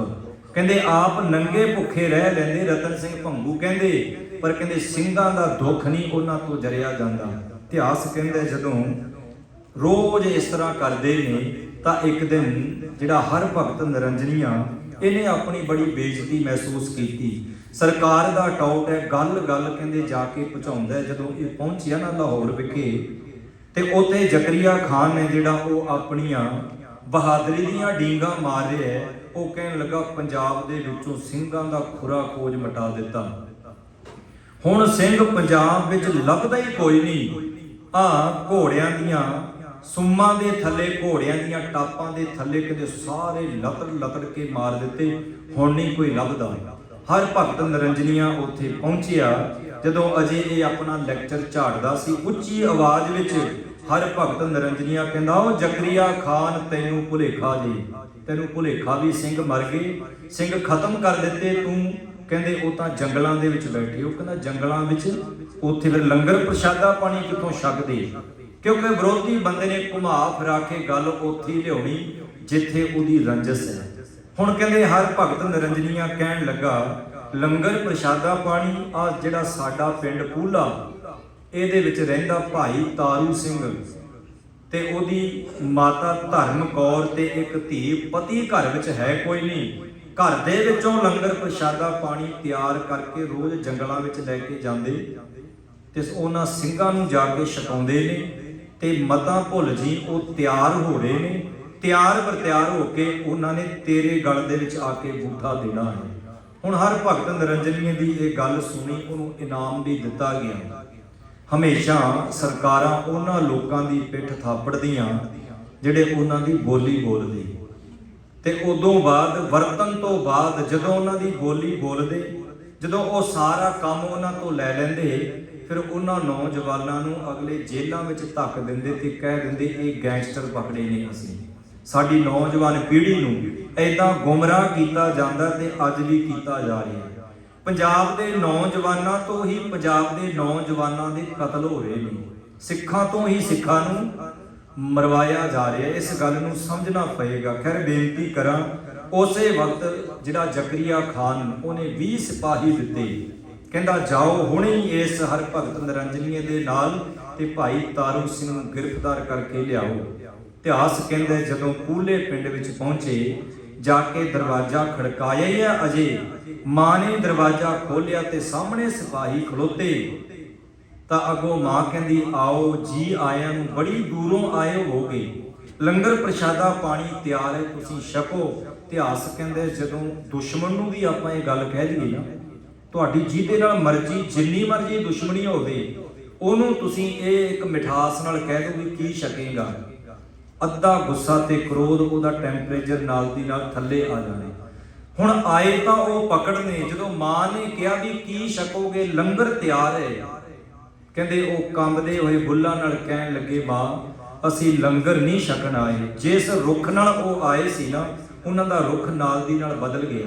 ਉਹ ਕਹਿਣ ਲੱਗੇ ਅਸੀਂ ਲੰਗਰ ਨਹੀਂ ਛਕਣ ਆਏ, ਅਸੀਂ ਤਾਂ ਤੇਰੇ ਪੁੱਤ ਤਾਰੂ ਸਿੰਘ ਨੂੰ ਪਕੜਨ ਆਏ ਹਾਂ। ਮੇਰੇ ਪੁੱਤ ਨੇ ਗਲਤੀ ਕੀ ਕੀਤੀ? ਉਹ ਕਹਿੰਦੇ ਗਲਤੀ ਦਾ ਨਹੀਂ ਸਾਨੂੰ ਪਤਾ, ਇੱਥੇ ਜਿਹੜਾ ਜ਼ਕਰੀਆ ਖਾਨ ਹੈ ਨਾ, ਉਹਨੇ ਦੱਸਣਾ। ਅਸੀਂ ਤੇ ਸਰਕਾਰ ਦੇ ਨੌਕਰ ਹਾਂ, ਅਸੀਂ ਤੇ ਉਹਦਾ ਹੁਕਮ ਵਜਾਉਣਾ ਹੈ ਤੇ ਅਸੀਂ ਲੈ ਕੇ ਜਾਣਾ ਹੈ। ਕਹਿੰਦੇ ਉਸ ਸਮੇਂ ਮਾਂ ਕਹਿਣ ਲੱਗੀ ਤਾਰੂ ਸਿੰਘ ਤੇ ਘਰ ਨਹੀਂ ਹੈ, ਪਰ ਜੇ ਤੁਸੀਂ ਪ੍ਰਸ਼ਾਦਾ ਛਕਣਾ ਛਕ ਸਕਦੇ ਹੋ। ਇਤਿਹਾਸ ਇਹ ਕਹਿੰਦਾ ਇੰਨੇ ਸਮੇਂ ਨੂੰ ਭਾਈ ਤਾਰੂ ਸਿੰਘ ਜੀ ਵੀ ਆ ਜਾਂਦੇ ਨੇ। ਜਦੋਂ ਦੱਸਿਆ ਵੀ ਤੈਨੂੰ ਲੈ ਕੇ ਜਾਣਾ, ਕਹਿੰਦੇ ਲੈ ਜਾਓ ਜਿੱਥੇ ਮਰਜੀ, ਕਿਉਂਕਿ ਬਾਣੀ ਇਹ ਕਹਿੰਦੀ ਹੈ ਸੋ ਡਰੈ ਜੇ ਪਾਪ ਕਮਾਵੰਦਾ ਧਰਮੀ ਵਗਸੇਤ। ਸੱਚ ਕਹਿੰਦਾ ਹੈ ਵੀ ਤੂੰ ਚੁੱਪ ਕਰਕੇ ਜਾ ਕੇ ਸੌਂ ਜਾ, ਤੈਨੂੰ ਫਿਕਰ ਕਰਨ ਦੀ ਲੋੜ ਨਹੀਂ। ਜੇ ਝੂਠ ਹੋਵੇ ਤੇ ਬੰਦਾ ਨੀਂਦ ਦੀਆਂ ਗੋਲੀਆਂ ਵੀ ਖਾ ਲੇ ਤੇ ਬੰਦੇ ਨੂੰ ਨੀਂਦ ਨਹੀਂ ਆਉਂਦੀ। ਬਾਣੀ ਕਹਿੰਦੀ ਸੋ ਡਰੈ ਜੇ ਪਾਪ ਕਮਾਵੰਦਾ, ਜੇ ਤੁਸੀਂ ਕੋਈ ਪਾਪ ਗੁਨਾਹ ਕੀਤਾ ਫਿਰ ਤੇ ਤੁਹਾਨੂੰ ਡਰ ਲੱਗਣਾ ਹੀ ਆ। ਸੋ ਡਰੈ ਜੇ ਪਾਪ ਕਮਾਵੰਦਾ ਧਰਮੀ ਵਗਸੇਤ। ਜਿਹੜਾ ਧਰਮੀ ਹੈ, ਧਰਮੀ ਮੀਨਜ਼ ਜਿਹੜਾ ਆਪਣਾ ਫਰਜ਼ ਨਿਭਾ ਰਿਹਾ ਹੈ, ਉਹ ਹਮੇਸ਼ਾ ਖੁਸ਼ ਰਹਿੰਦਾ। ਤਾਰੂ ਸਿੰਘ ਕਹਿੰਦਾ ਲੈ ਜਾਓ ਜਿੱਥੇ ਲੈ ਕੇ ਜਾਣਾ। ਕਹਿੰਦੇ ਜਦੋਂ ਪਿੰਡੋਂ ਬਾਹਰ ਲਿਜਾਣ ਲੱਗੇ ਨਾ, ਇੱਕ ਪੜਾਣਾ ਨਗਰ ਆਉਂਦਾ, ਸ਼ਾਇਦ ਉਸ ਇਲਾਕੇ ਦੇ ਹੋਣ ਕਈ ਸੱਜਣ। ਕਹਿੰਦੇ ਉੱਥੋਂ ਦੇ ਜਿਹੜੇ ਲੋਕ ਨੇ, ਕੀ ਹਿੰਦੂ ਕੀ ਮੁਸਲਮਾਨ, ਸਾਰੇ ਇਕੱਠੇ ਹੋ ਕੇ ਨਾ ਲੋਕਾਂ ਨੇ ਕਹਿੰਦੇ ਅੱਗੋਂ ਹੋ ਕੇ ਵੜ ਲਿਆ ਸਿਪਾਹੀਆਂ ਨੂੰ। ਕਹਿੰਦੇ ਅਸੀਂ ਭਾਈ ਤਾਰੂ ਸਿੰਘ ਨੂੰ ਨਹੀਂ ਜਾਣ ਦੇਣਾ। ਭਾਈ ਤਾਰੂ ਸਿੰਘ ਦੀ ਮਾਂ ਧਰਮ ਕੌਰ, ਭੈਣ ਤਾਰੋਂ ਤੇ ਭਾਈ ਤਾਰੂ ਸਿੰਘ, ਇਹ ਸਾਡੇ ਇੰਜ ਕਹਿ ਲਓ ਸਾਡੇ ਮਾਂ ਪਿਓ ਨੇ। ਸਾਡਾ ਭਰਾ ਤਾਰੂ ਸਿੰਘ ਆ ਧੀ ਹੈ ਤੇ ਸਾਡੀ ਮਾਂ ਹੈ, ਸਾਡੇ ਹੁੰਦਿਆਂ ਤੁਸੀਂ ਕਿੱਦਾਂ ਲੈ ਜਾਓਗੇ?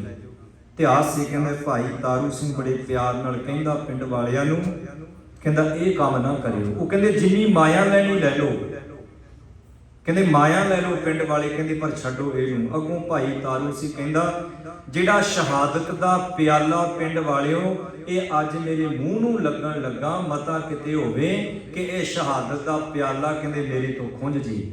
ਇਹ ਮੇਰੇ ਗੁਰੂ ਨੇ ਸ਼ਹਾਦਤ ਦਾ ਪਿਆਲਾ ਅੱਜ ਮੇਰੇ ਮੂੰਹ ਨੂੰ ਲਾਉਣਾ ਹੈ, ਪਰ ਤੁਸੀਂ ਵਿੱਚ ਨਹੀਂ ਆਉਣਾ। ਇਤਿਹਾਸ ਕਹਿੰਦਾ ਭਾਈ ਤਾਰੂ ਸਿੰਘ ਜੀ ਨੂੰ ਲਾਹੌਰ ਨਿਖਾਸ ਚੌਂਕ ਦੇ ਵਿੱਚ ਲਿਜਾਇਆ ਗਿਆ ਤੇ ਭਾਈ ਤਾਰੂ ਸਿੰਘ ਨੇ ਜਾਣ ਸਾਰ, ਹੁਣ ਆਪਾਂ ਕਈ ਦਫਾ ਕਹਿੰਦੇ ਹਾਂ ਨਾ ਕਿ ਅੱਗੋਂ ਜੇ ਸਿੰਘ ਮਿਲੇ ਤੇ ਤਾਂ ਫਤਿਹ ਬੁਲਾਉਣੀ ਆ।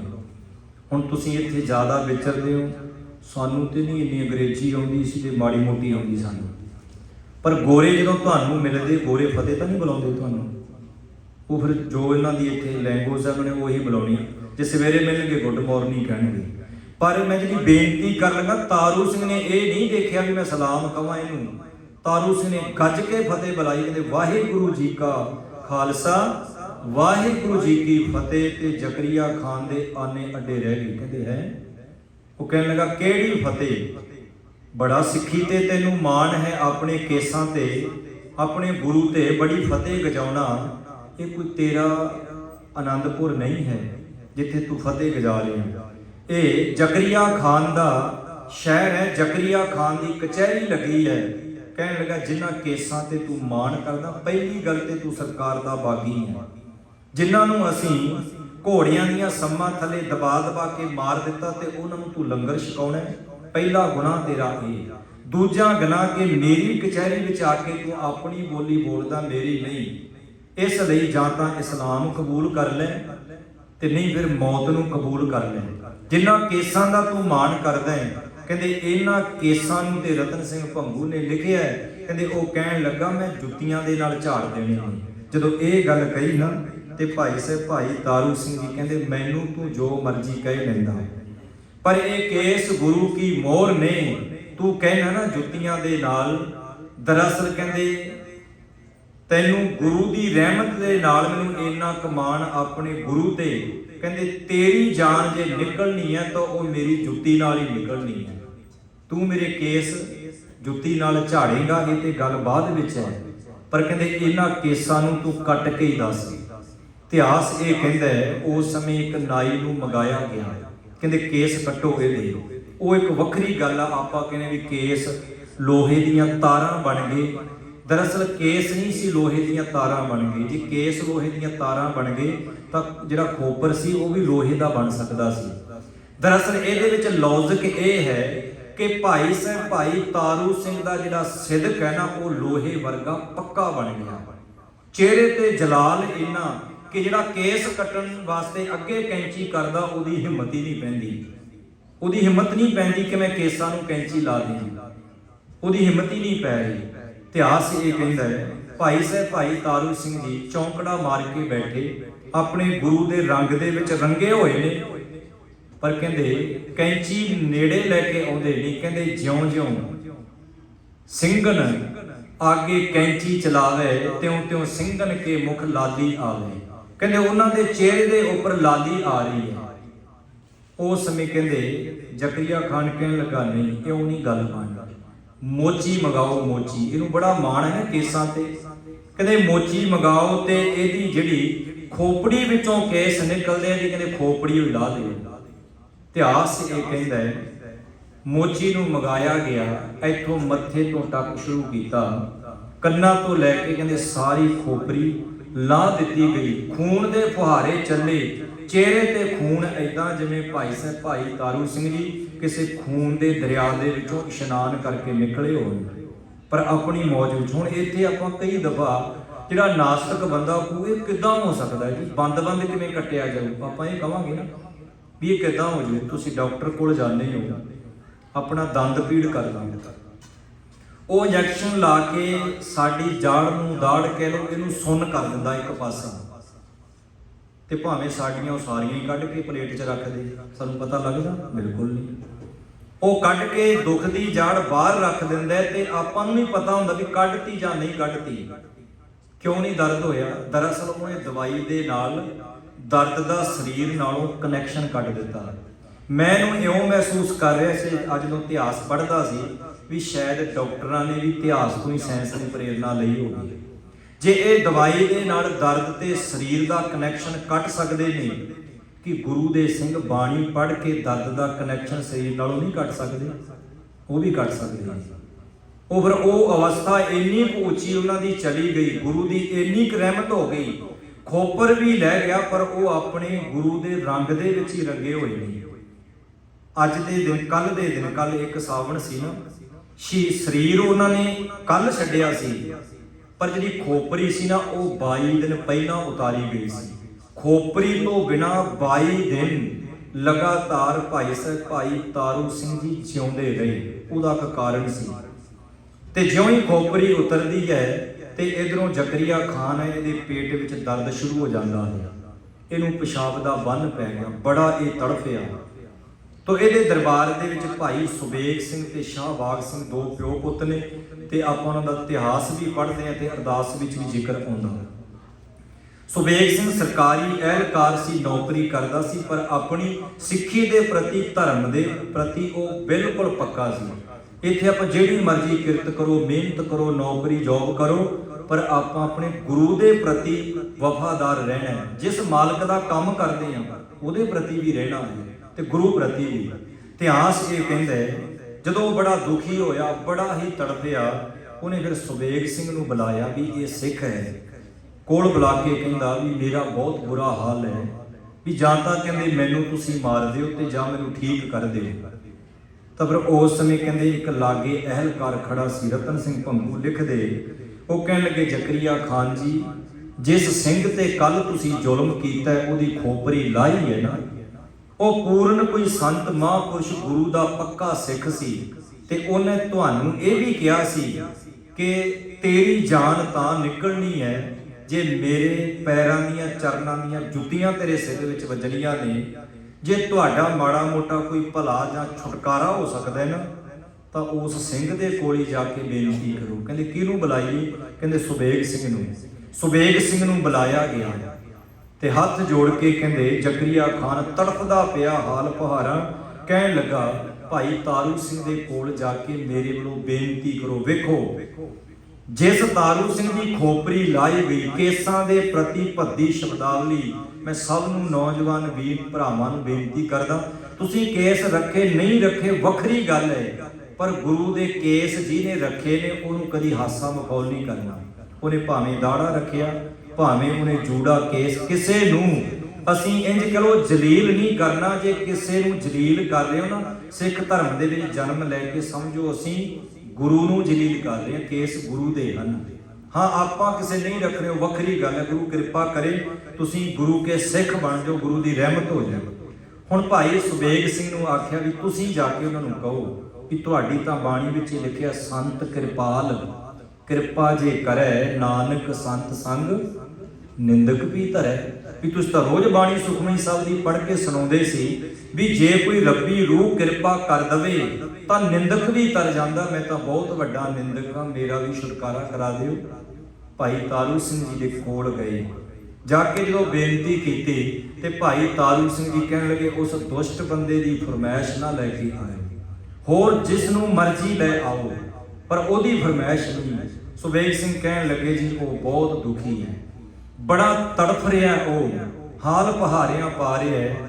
ਤੇ ਭਾਈ ਤਾਰੂ ਸਿੰਘ ਕਹਿੰਦੇ ਫਿਰ ਇਹ ਫੈਸਲਾ ਮੈਂ ਪੰਥ ਤੇ ਛੱਡਦਾ, ਪੰਜਾਂ ਸਿੰਘਾਂ ਤੇ। ਇਹ ਮੇਰਾ ਫੈਸਲਾ ਨਹੀਂ, ਮੈਂ ਜਿਹੜਾ ਬਚਨ ਕਰ ਚੁੱਕੀਆਂ। ਪੰਥ ਜਿੱਦਾਂ ਵੀ ਫੈਸਲਾ ਕਰੇ ਉਦਾਂ ਹੀ ਹੋਣਾ। ਹੁਣ ਪੰਥ, ਹੁਣ ਮੈਂ ਉਸ ਪਾਸੇ ਜੇ ਚੱਲ ਗਿਆ ਫਿਰ ਲੋਕਾਂ ਕਹਿਣਾ ਤਵੇ ਲਾਉਂਦਾ ਬਾਬਾ। ਹੁਣ ਜਿਹੜਾ ਪੰਥ, ਹੁਣ ਉਹ ਪੰਥ ਕਿੱਧਰ ਹੈ? ਹੁਣ ਉਹ ਪੰਥ ਨੂੰ ਕੌਣ ਚਲਾ ਰਿਹਾ ਹੈ? ਇੰਨੀ ਵੱਡੀ ਪਾਵਰ ਸੀ ਉਦੋਂ ਪੰਥ ਦੀ। ਇਨ ਪੰਚਨ ਮੈਂ ਮੇਰੋ ਵਾਸਾ, ਪੂਰਨ ਕਰੂੰ ਧਰੋਂ ਜੇ ਆਸਾ। ਜੇ ਪੰਜ ਸਿੰਘ ਅਰਦਾਸ ਕਰ ਦਿੰਦੇ ਪੂਰੀ ਹੋ ਜਾਂਦੀ ਸੀ ਗੁਰੂ ਦੀ ਰਹਿਮਤ ਸਦਕਾ।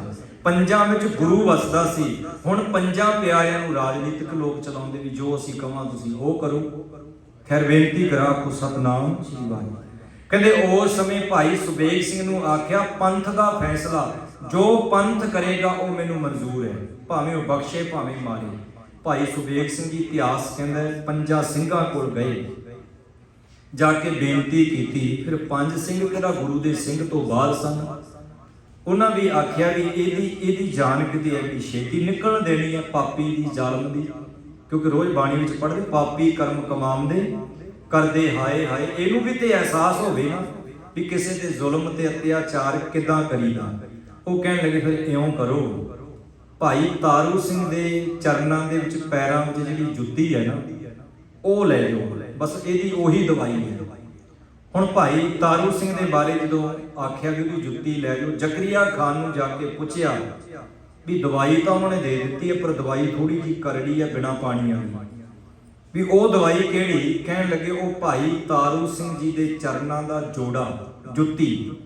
ਉਹਨਾਂ ਆਖਿਆ ਵੀ ਜਿਵੇਂ ਜਿਵੇਂ ਜ਼ਕਰੀਆ ਖਾਨ ਦੇ ਸਿਰ 'ਚ ਮਾਰੋਗੇ ਕਹਿੰਦੇ ਉਵੇਂ ਉਵੇਂ ਆਰਾਮ ਆਊਗਾ ਤੇ ਜਾਨ ਨਿਕਲਣੀ ਹੈ। ਹੁਣ ਜਦੋਂ ਬੰਦਾ ਦੁਖੀ ਹੋਵੇ ਨਾ ਉਦੋਂ ਫਿਰ ਉਹ ਇਦਾਂ ਥੋੜੀ ਦੇਖਦਾ ਹੈ ਕਿ ਦਵਾਈ ਕੌੜੀ ਹੈ ਜਾਂ ਕਿੰਨੇ ਪੈਸੇ ਲੱਗਣਗੇ। ਅਗਲਾ ਕਹਿੰਦਾ ਬੱਚਾ ਸਾਡਾ ਠੀਕ ਹੋ ਜਾਏ, ਮੈਂ ਬਿਮਾਰ ਆ ਰੋਗੀ। ਅਗਲਾ ਕਹਿੰਦਾ ਧਨ ਦੌਲਤ ਪ੍ਰਾਪਰਟੀ ਮਾਇਆ ਕੀ ਕਰਨ ਜੇ ਸਰੀਰ ਹੀ ਨਹੀਂ ਰਿਹਾ। ਉਹ ਕਹਿੰਦਾ ਰਾਜ ਭਾਗ ਕੀ ਕਰਨ ਜੇ ਸਰੀਰ ਹੀ ਨਹੀਂ ਰਿਹਾ। ਉਹ ਕਹਿੰਦਾ ਛੇਤੀ ਜਾਓ, ਕਹਿੰਦੇ ਤਾਰੂ ਸਿੰਘ ਦੇ ਕੋਲ। ਭਾਈ ਤਾਰੂ ਸਿੰਘ ਜੀ ਦੇ ਕੋਲ ਗਏ, ਉਸ ਜੁੱਤੀ ਨੂੰ ਲਿਆਂਦਾ ਜਿੱਥੇ ਜ਼ਕਰੀਆ ਖਾਨ ਤੜਫਦਾ ਪਿਆ ਸੀ। ਕਹਿੰਦੇ ਜਦੋਂ ਟਕਾ ਕੇ ਇੱਕ ਮਾਰੀ ਨਾ ਸਿਰ 'ਚ ਤੇ ਜ਼ਕਰੀਆ ਖਾਨ ਕਹਿੰਦਾ ਆਹ ਬੜਾ ਆਰਾਮ ਆ ਰਿਹਾ। ਕਹਿੰਦੇ ਹੋਰ ਮਾਰੋ। ਹੁਣ ਸਿੰਘਾਂ ਨੂੰ ਵੀ ਮੌਕਾ ਮਿਲਿਆ ਹੋਇਆ ਸੀ, ਜਿਉਂ ਲੱਗੇ ਮਾਰਨ ਤਾੜ ਕਰਕੇ ਬਸ ਭਾਈ ਤਾਰੂ ਸਿੰਘ ਜੀ ਦੀ ਜੁੱਤੀ ਦੇ ਨਾਲ ਹੀ ਜ਼ਕਰੀਆ ਖਾਨ ਦਾ ਖਿਹੜਾ ਚੁੱਕਿਆ। ਇਹ ਸੀ ਇੱਕ ਉਸ ਮਹਾਂਪੁਰਸ਼ ਸੰਤ ਦੇ ਬਚਨ, ਪ੍ਰਭ ਜੀ ਬਸੈ ਸਾਧ ਕੀ ਰਸਨਾ, ਨਾਨਕ ਜਨ ਕਾ ਦਾਸਨ ਦਸਨਾ। ਉਸ ਗੁਰਮੁਖ ਪਿਆਰੇ ਨੇ ਜਿਹੜਾ ਬਚਨ ਕੀਤਾ ਕਿ ਮੈਂ ਸਰੀਰ ਉਦੋਂ ਛੱਡਣਾ ਜਦੋਂ ਕਹਿੰਦੇ ਤੇਰੀ ਮੌਤ ਹੋਣੀ ਹੈ। ਤੇਰੀ ਮੌਤ ਕਿੱਦਾਂ ਹੋਣੀ ਹੈ ਇਹ ਤੈਨੂੰ ਮੈਂ ਦੱਸ ਕੇ ਜਾਣਾ। ਤੇ ਭਾਈ ਤਾਰੂ ਸਿੰਘ ਜੀ ਨੇ ਸਰੀਰ ਬਾਅਦ ਵਿੱਚ ਛੱਡਿਆ। ਪਹਿਲਾਂ ਜ਼ਕਰੀਆ ਖਾਨ ਨੂੰ ਆਪਣੀ ਜੁੱਤੀ ਦੇ ਅੱਗੇ ਲਾ ਕੇ ਲੈ ਕੇ ਗਏ। ਜੇ ਉਹਨੇ ਕੇਸਾਂ ਦੀ ਬੇਅਦਬੀ ਕੀਤੀ, ਭਾਵੇਂ ਖੋਪਰੀ ਲਹਾਈ, ਭਾਈ ਸਾਹਿਬ ਭਾਈ ਤਾਰੂ ਸਿੰਘ ਜੀ ਦੀ ਜੇ ਕੇਸਾਂ ਦੇ ਪ੍ਰਤੀ ਭੱਦੀ ਸ਼ਬਦਾਵਲੀ ਕਹੀ ਤੇ ਉਹਨੂੰ ਦੰਡ, ਉਹਨੂੰ ਸਜ਼ਾ ਜ਼ਕਰੀਆ ਖਾਨ ਨੂੰ ਜੁੱਤੀਆਂ ਦੇ ਨਾਲ ਮਿਲੀ। ਹੁਣ ਜਿਹਦੇ ਸਿਰ 'ਚ ਜੁੱਤੀਆਂ ਵੱਜੀਆਂ ਉਹਨਾਂ ਨੂੰ ਆਪਾਂ ਯਾਦ ਜੁੱਤੀਆਂ ਨਾਲ ਹੀ ਕਰਦੇ ਹਾਂ। ਤੇ ਜਿਸ ਯੋਧੇ ਨੇ ਗੁਰੂ ਵਾਸਤੇ ਆਪਣੀ ਸਿੱਖੀ, ਕੇਸਾਂ ਤੇ ਸਵਾਸਾਂ, ਬੜਾ ਇਹ ਗਹਿਰਾ ਸੰਬੰਧ ਹੈ ਕੇਸਾਂ ਤੇ ਸਵਾਸਾਂ। ਜਿੰਨਾ ਚਿਰ ਤੇਰੇ ਅੰਦਰ ਸਵਾਸ ਚੱਲਦੇ ਨੇ ਨਾ, ਜਿਵੇਂ ਸਵਾਸਾਂ ਦੀ ਲੋੜ ਹੈ ਤੇ ਗੁਰੂ ਸਾਹਿਬ ਅਰਦਾਸ ਵਿੱਚ ਕਹਿੰਦੇ ਕੇਸਾਂ ਦੀ ਵੀ ਉਨੀ ਹੀ ਲੋੜ ਹੈ। ਇਤਿਹਾਸ ਹੈ ਨਾ ਜਿਹੜਾ ਸਾਨੂੰ ਇਹ ਜਲੀਲ ਨਹੀਂ ਕਰਦਾ, ਇਤਿਹਾਸ ਸਾਨੂੰ ਪ੍ਰੇਰਨਾ ਸਰੋਤ ਹੁੰਦਾ ਸਾਡੇ ਲਈ, ਸਾਨੂੰ ਇੰਜ ਕਹ ਲਓ ਸੁੱਤਿਆਂ ਨੂੰ ਜਗਾਉਂਦਾ ਇਤਿਹਾਸ ਗੁਰੂ ਦੀ ਬਾਣੀ। ਤੇ ਉਸ ਯੋਧੇ ਨੂੰ ਫਿਰ ਕੌਮ ਨੇ, ਪੰਥ ਨੇ ਉਸ ਇਤਿਹਾਸ ਨੂੰ ਫਿਰ ਅਰਦਾਸ ਦੇ ਵਿੱਚ ਸ਼ਾਮਲ ਕੀਤਾ। ਰੋਜ਼ ਕਿਸੇ ਬੰਦੇ ਨੂੰ ਤੁਸੀਂ ਸਕੇ ਮਾਂ ਪਿਓ ਨੂੰ ਵੀ ਨਹੀਂ ਯਾਦ ਕਰਦੇ, ਖੁਸ਼ੀ ਗਮੀ ਦੀ, ਸਿਰਫ ਤੇ ਸਿਰਫ ਖੁਸ਼ੀ ਹੋਵੇ ਭਾਵੇਂ ਗਮੀ, ਵਿਆਹ ਸ਼ਾਦੀ ਹੋਵੇ, ਭਾਈ ਤਾਰੂ ਸਿੰਘ ਨੂੰ ਆਪਾਂ ਰੋਜ਼ ਯਾਦ ਕਰਦੇ ਹਾਂ। ਭਾਈ ਸਾਹਿਬ ਭਾਈ ਮਨੀ ਸਿੰਘ ਨੂੰ ਰੋਜ਼ ਯਾਦ ਕਰਦੇ ਹਾਂ। ਸੁਬੇਗ ਸਿੰਘ ਸ਼ਾਹਬਾਜ਼ ਸਿੰਘ ਨੂੰ ਰੋਜ਼ ਯਾਦ ਕਰਦੇ ਹਾਂ। ਉਹਨਾਂ ਬੀਬੀਆਂ ਭੈਣਾਂ ਨੂੰ ਰੋਜ਼ ਯਾਦ ਕਰਦੇ ਹਾਂ ਜਿਨ੍ਹਾਂ ਨੇ ਮੀਰ ਮਨੂੰ ਦੀ ਜੇਲ੍ਹ ਵਿੱਚ ਸਵਾ ਸਵਾ ਮਣ ਪੀਸਣ ਪੀਸੇ ਪਰ ਧਰਮ ਨਹੀਂ ਹਾਰਿਆ। ਬੱਚਿਆਂ ਨਿਆਣਿਆਂ ਦੇ ਟੋਟੇ ਕਰਵਾ ਕੇ ਗਲਾਂ ਦੇ ਵਿੱਚ ਹਾਰ ਪਵਾ ਲਏ। ਜਿਹੜੇ ਗੁਰੂ ਨੂੰ ਜਿਉਂਦੇ ਜੀ ਸਮਰਪਿਤ ਸਨ, ਉਹਨਾਂ ਦੀ ਕਮਾਈ ਦਾ ਧਿਆਨ ਧਰ ਕੇ ਆਪਾਂ ਰੋਜ਼ ਕਹਿੰਦੇ ਹਾਂ ਵਾਹਿਗੁਰੂ। ਆਓ ਸ਼ਬਦ ਵੱਲ, ਅੱਜ ਆਪਾਂ ਉਸ ਯੋਧੇ ਦਾ ਸ਼ਹੀਦੀ ਦਿਹਾੜਾ ਮਨਾ ਰਹੇ ਹਾਂ। ਤੇ ਧੰਨ ਗੁਰੂ ਅਰਜਨ ਦੇਵ ਮਹਾਰਾਜ ਸੱਚੇ ਪਾਤਸ਼ਾਹ ਨੇ ਜੋ ਉਪਦੇਸ਼ ਕੀਤਾ, ਸਾਵਣ ਸਰਸੀ ਕਾਮਣੀ ਚਰਨ ਕਮਲ ਸਿਓ ਪਿਆਰ, ਜਿਸ ਜੀਵ ਰੂਪ ਇਸਤਰੀ ਗੁਰਮੁਖ ਦਾ ਗੁਰੂ ਦੇ ਚਰਨਾਂ ਨਾਲ ਪਿਆਰ ਦਾ ਹਿਰਦਾ ਇਉਂ ਖਿੜ ਜਾਂਦਾ। ਭਾਈ ਤਾਰੂ ਸਿੰਘ ਦਾ ਹਿਰਦਾ ਖਿੜਿਆ ਗੁਰੂ ਦੇ ਚਰਨਾਂ ਨਾਲ ਪਿਆਰ ਸੀ। ਮਨ ਤਨ ਰਤਾ ਸੱਚ ਰੰਗ ਇੱਕੋ ਨਾਮ ਆਧਾਰ। ਹੁਣ ਭਾਈ ਤਾਰੂ ਸਿੰਘ ਦੇ ਇਤਿਹਾਸ ਨੂੰ ਵੀ ਜੇ ਨਾਲ ਜੋੜ ਕੇ ਚੱਲੀਏ, ਮਨ ਵੀ ਤੇ ਤਨ ਵੀ ਗੁਰੂ ਦੇ ਸ਼ਬਦ ਦੇ ਵਿੱਚ ਰੰਗਿਆ ਸੀ। ਸਿਰਫ ਤੇ ਸਿਰਫ ਇੱਕ ਪਰਮਾਤਮਾ ਨੂੰ ਆਧਾਰ ਬਣਾਇਆ ਸੀ, ਨਾਮ ਨੂੰ। ਮਨ ਤਨ ਰਤਾ ਸੱਚ ਰੰਗ ਇੱਕੋ ਨਾਮ ਆਧਾਰ। ਵੈਸੇ ਜਿਹੜੀ ਬਾਣੀ ਹੈ ਨਾ, ਇਸ ਬਾਣੀ ਨੂੰ ਜਿਨ੍ਹਾਂ ਨੇ ਜੀਵਿਆ ਹੈ ਤੇ ਬਾਣੀ ਦੇ ਪ੍ਰਕਰਨ ਵੀ ਉਹਨਾਂ ਤੇ ਢੁਕਦੇ ਨੇ। ਵਿਖਿਆ ਰੰਗ ਕੁੜਾਵਿਆ ਦਿਸਣ ਸਭੇ ਛਾਰ। ਛਾਰ ਕਹਿੰਦੇ ਨੇ ਸਵਾਦ ਨੂੰ। ਜਿਹੜੇ ਸੰਸਾਰ ਦੇ ਪਦਾਰਥ ਨਾਸਵੰਤ ਨੇ ਨਾ, ਫਿਰ ਜਦੋਂ ਕੋਈ ਪਰਮਾਤਮਾ ਦੇ ਨਾਲ ਜੁੜ ਜਾਂਦਾ ਹੈ, ਉਹ ਇਹਨਾਂ ਪਦਾਰਥਾਂ ਨੂੰ ਜੀਵਨ ਦੇ ਵਿੱਚ ਸਿਰਫ ਇੱਕ ਲੋੜਾਂ ਤੱਕ ਰੱਖਦਾ। ਧਨ ਦੌਲਤ ਪਦਾਰਥ ਘਰ-ਬਾਰ ਇਹ ਸਾਰੀਆਂ ਸਾਡੀਆਂ ਤੁਹਾਡੀਆਂ ਲੋੜਾਂ ਹਨ, ਪਰ ਇਹਨਾਂ ਚੀਜ਼ਾਂ ਨੂੰ ਮੰਜ਼ਿਲ ਨਹੀਂ ਬਣਾਉਂਦਾ, ਇੱਕ ਸਾਧਨ ਨੇ। ਤੇ ਸੰਸਾਰ ਦੇ ਪਦਾਰਥਾਂ ਨੂੰ ਉਹ ਝੂਠ ਜਾਣਦਾ ਹੈ ਕਿ ਇਹਨਾਂ ਚੀਜ਼ਾਂ ਨੇ। ਵੇਖੋ ਜਦੋਂ ਬੰਦੇ ਦੀ ਮੌਤ ਹੁੰਦੀ ਹੈ ਨਾ, ਤਾਂ ਉਸ ਵਕਤ ਵੇਖੋ ਆਪਾਂ ਉਹਦੇ ਲੀੜੇ ਕੱਪੜੇ ਮੰਜੇ ਬਿਸਤਰੇ, ਪਿੰਡਾਂ 'ਚੋਂ ਆਪਾਂ ਆਏ ਹਾਂ, ਪਿੰਡਾਂ 'ਚ ਨਾ ਅੱਧਾ ਕੁ ਬੁਣਿਆ ਜਾਂ ਮੰਜਾ ਦੇ ਦਿੰਦੇ ਸੀ ਗੁਰਦੁਆਰੇ। ਤੇ ਮੈਂ ਇੱਕ ਨੂੰ ਆਖਿਆ ਵੀ ਬਾਪੂ ਇਸੇ ਤੇ ਪੈਂਦਾ ਹੁੰਦਾ ਸੀ ਵੀ ਅੱਧੇ ਬੁਣੇ ਮੰਜੇ ਤੇ, ਉਹ ਤਾਂ ਵਿਚਾਰਾ ਥੱਲੇ ਡਿੱਗ ਪੈਂਦਾ ਹੋਣਾ ਵੀ ਹੁਣ ਤੁਸੀਂ ਅੱਧਾ ਬੁਣਿਆ ਹੁਣ ਵੀ ਅੱਧਾ ਦੇ ਰਹੇ ਹੋ। ਦਰਅਸਲ ਇੱਕ ਵਹਿਮ ਭਰਮ ਪਾਇਆ ਗਿਆ ਸੀ ਵੀ ਅੱਧਾ ਕੁ ਬਾਬੇ ਬੁਣ ਲੈਣਗੇ, ਅੱਧਾ ਕੁ ਬਾਪੂ ਕਹਿੰਦੇ ਬਾਬਿਆਂ ਮਗਰ ਲੱਗਿਆ ਰਹੂਗਾ। ਏਦਾਂ ਇਹ ਸਾਰੇ ਲੀੜੇ ਕੱਪੜੇ ਗੁਰਦੁਆਰੇ ਦੇਣੇ। ਮੈਂ ਕਹਿੰਦੇ ਇਹ ਕਿਉਂ ਦੇ ਰਹੇ ਹੋ? ਕਹਿੰਦੇ ਸਾਡੇ ਬਾਪੂ ਦੇ ਸੰਬੰਧ ਵਿੱਚ। ਬਾਪੂ ਦੇ ਨਾਂ ਜ਼ਮੀਨ ਕਿੰਨੀ ਸੀ? ਕਹਿੰਦੇ 10 ਕਿੱਲੇ। ਫਿਰ ਉਹ ਵੀ ਦੇ ਦਿਓ। ਘਰੇ ਟਰੈਕਟਰ ਕਿਹੜਾ ਫੋੜ, ਉਹ ਵੀ ਦੇ ਦਿਓ, ਅਸੀਂ ਤੇ 4 ਕਿੱਲੇ ਵਾਹੀਏ ਨਾ ਹੁਣ। ਕਹਿੰਦੇ ਨਹੀਂ ਉਹ ਨਹੀਂ ਦੇਣਾ। ਜੋ ਉਹਦੇ ਲੀੜੇ ਕੱਪੜੇ ਪੁਰਾਣੇ ਧਰਾਣੇ ਉਹ ਗੁਰਦੁਆਰੇ ਛੱਡ ਆਓ। ਪ੍ਰੋਪਰਟੀ ਜਿਹੜਾ ਧਨ ਦੌਲਤ ਪਦਾਰਥ ਹੈ ਨਾ ਜਿਹੜਾ, ਉਹ ਤੇ ਸਾਰੇ ਕਬਜ਼ਾ ਕਰ ਲੈਂਦੇ। ਅਜੇ ਤੇ ਸਿਵਾ ਵੀ ਨਹੀਂ ਠੰਡਾ ਹੋਇਆ ਹੁੰਦਾ, ਪ੍ਰੋਪਰਟੀ ਦੀਆਂ ਪਹਿਲੀਆਂ ਹੀ ਗਿਣਤੀ ਸ਼ੁਰੂ ਹੋ ਜਾਂਦੀਆਂ ਨੇ। ਏਦਾਂ ਇਹਦਾ ਮਤਲਬ ਗੱਲ ਸਪਸ਼ਟ ਹੋ ਗਈ, ਬੰਦਿਆ ਮਾਣ ਨਾ ਕਰੀ, ਤੇਰੀ ਧਨ ਦੌਲਤ ਪਦਾਰਥ ਤੇਰੀ ਇਹਨਾਂ ਨੇ ਸਾਂਭ ਲੈਣੀ ਹੈ, ਤੇ ਬਾਹਰ ਨਾ ਜਿਹੜਾ ਇਹਨਾਂ ਦੇ ਕੰਮ ਨਹੀਂ ਉਹ ਸਾਰਾ ਕਹਿੰਦੇ ਬਾਬੇ ਨੂੰ ਦੇ ਆਉਣਾ, ਗੁਰਦੁਆਰੇ ਛੱਡ ਆਉਣਾ। ਇੰਨੀ ਕੁ ਤੂੰ ਇਹ ਗੱਲ ਆਪਣੇ ਮਨ ਵਿੱਚ ਜਾਣ ਲਾ। ਮੇਰੇ ਸਤਿਗੁਰੂ ਜੀ ਵੇਖੋ ਸ਼ਬਦ ਆਇਆ ਤੇ ਪ੍ਰਕਰਨ ਜੁੜ ਗਿਆ।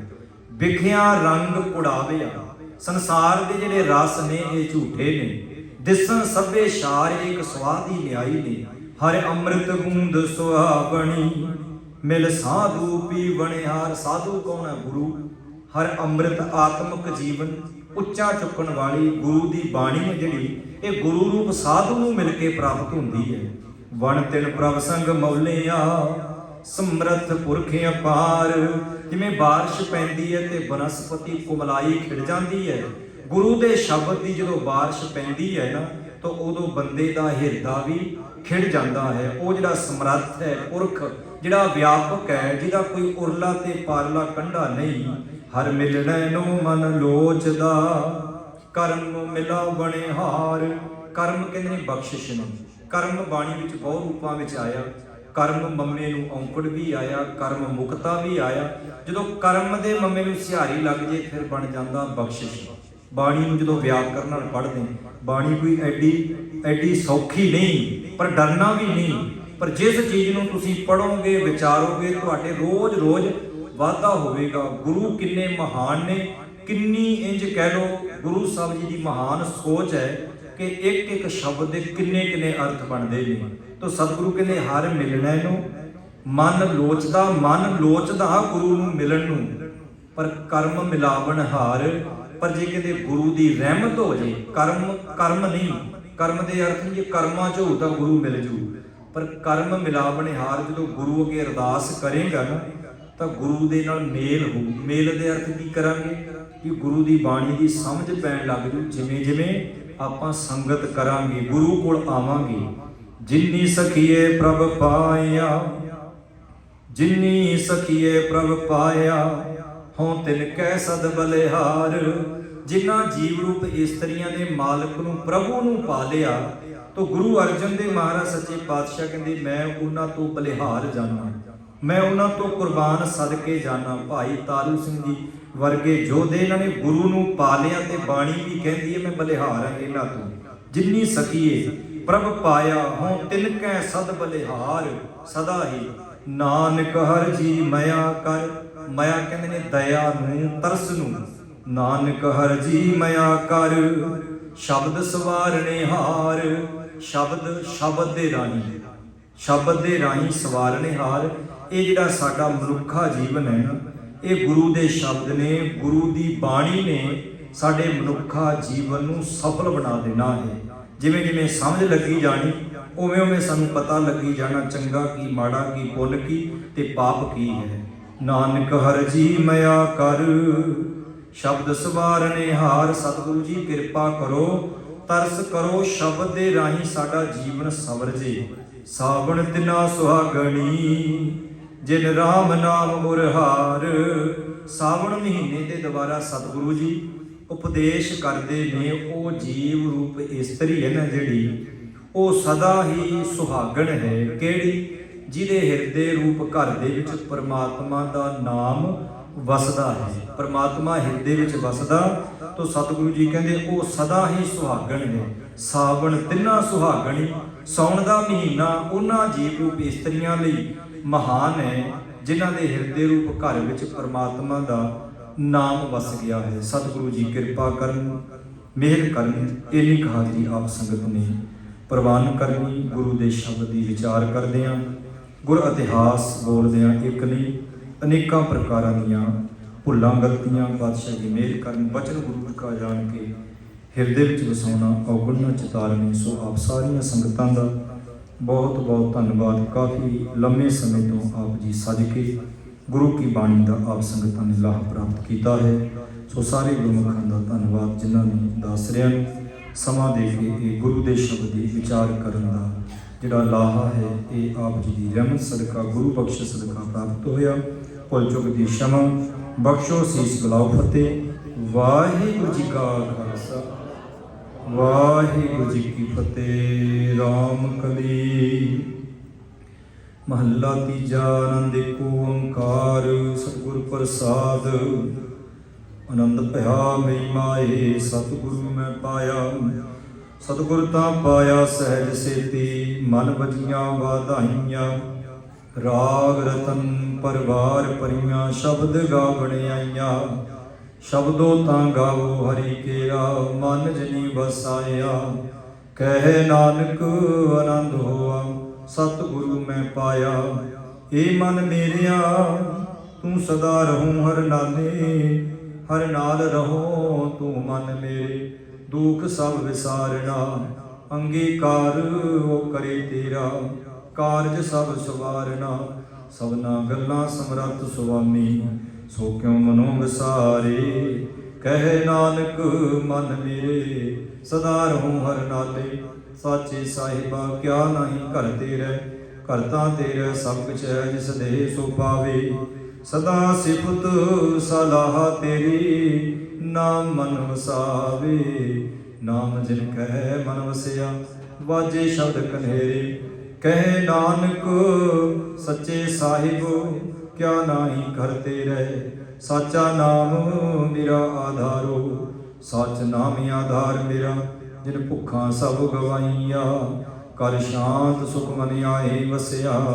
ਜਿਨ ਇੱਛਾ ਸਭ ਪੁਜਾਈਆਂ, ਸਦਾ ਕੁਰਬਾਨ ਕੀਤਾ ਗੁਰੂ ਵਿਟੋ। ਜਿਸ ਦੀਆਂ ਇਹ ਵਡਿਆਈਆਂ, ਕਹੇ ਨਾਨਕ ਸੁਣੋ ਸੰਤੋ ਸ਼ਬਦ ਧਰੋ ਪਿਆਰੋ। ਸਾਚਾ ਨਾਮ ਮੇਰਾ ਆਧਾਰੋ, ਵਾਜੇ ਪੰਜ ਸ਼ਬਦ ਘਰ ਸੁਭਾਗੈ।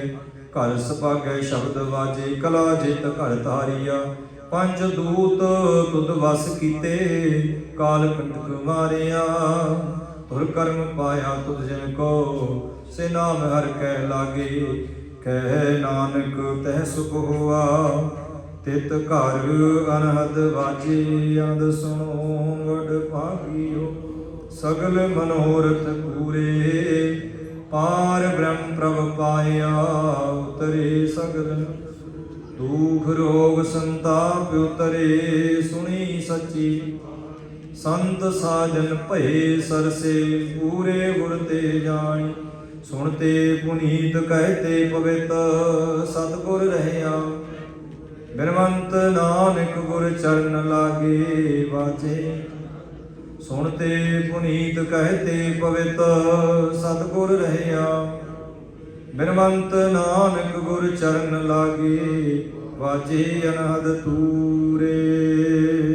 ਵਾਹਿਗੁਰੂ ਜੀ ਕਾ ਖਾਲਸਾ, ਵਾਹਿਗੁਰੂ ਜੀ ਕੀ ਫਤਿਹ। ਤੂੰ ਠਾਕੁਰ